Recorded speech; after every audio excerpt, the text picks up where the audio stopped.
Let me finish with this story. We go to China from time to time, and we train leaders. And this time we brought up 22 leaders from the Hunan province, and they rode 13 hours on a train to get to a hotel that they came up 2 by 2 in these elevators so as to not draw any attention. And then they got to a hotel room, a little apartment room. It's only about 700 square feet in the little living room, no air conditioning, hardwood floor, 22 sat there. I came in, and when you teach in China, you start at 8 in the morning and you don't get done till 5 at night. You teach the whole day. They were sitting there, all 22 of them, and I looked around and I said, now, if we get caught, what will happen to me? They said, oh, you'll get deported in 24 hours and we'll go to prison for 3 years. I said, you're kidding. How many of you have been in prison for your faith? Out of 22, 18 raised their hands. I thought, no way. I looked at him and I said, you 22 people, how many people do you oversee? Because they were all of these small group leaders, underground church leaders in the Hunan province. I said, how many, if you counted up all the people under your jurisdiction, how many would it be? And they counted them up, and they said, little over 20 million. I said, what?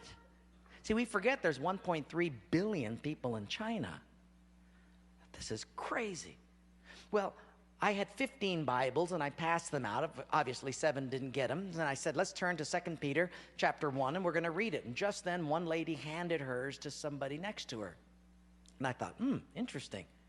Well, we turned there anyway, and as we started reading it, I understood why she gave it away. She had memorized the whole thing. She just recited the whole chapter. When it was done, I went over to her at a break, and I said, You recited the whole chapter. She says, oh, yes, I've memorized many chapters. I said, where did you memorize so many chapters? She said, in prison.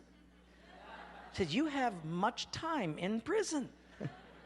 So I said, but don't they confiscate the Bible? She said, yes. So people bring in scriptures written on pieces of paper, and they bring it in. So I said, but then if they find that piece of paper on you, won't they confiscate that? She said, oh, yes, that's why you memorize it as fast as you can. Because even though they can take the paper away, they can't take what's hidden in your heart. I thought, wow. Well, after 3 days, you fall in love with these people. And when it was done, I said, how can I pray for you? I'm going to go back to America, and you guys have been just so wonderful. How can I pray for you?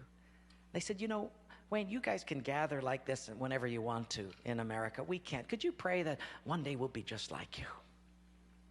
And I looked at him and I said, I will not do that. Big incredulous eyes looked at me and they said, why? I said, because you guys rode a train for 13 hours to get here. In my country, if you've got to drive more than an hour, people don't come.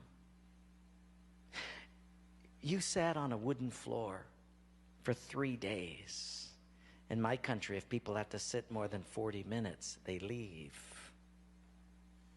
You sat not only here for 3 days on a hard wooden floor, but you did it without air conditioning. In my country, if it's not padded pews and air conditioning, people don't often come back. In my country, we have an average of 2 Bibles per family. We don't read any of them. You hardly have any Bibles, and you memorize them from pieces of paper. I will not pray that we become like, you become like us, but I will pray that we become just like you.